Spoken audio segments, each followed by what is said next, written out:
ريتشارد زاوركي هو إعلامي وخبير سياسة والد في 1895 بأذربيجان.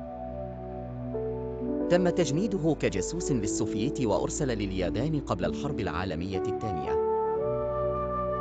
أدار شبكة تجسسية ضخمة وحصل على عديد الأوسمة من السوفييت.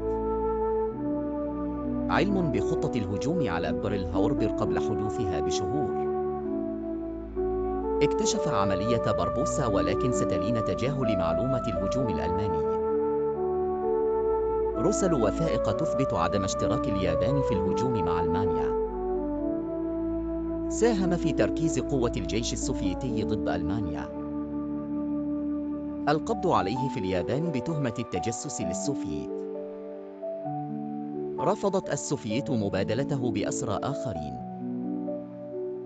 أعدم شنقا في نوفمبر 1944.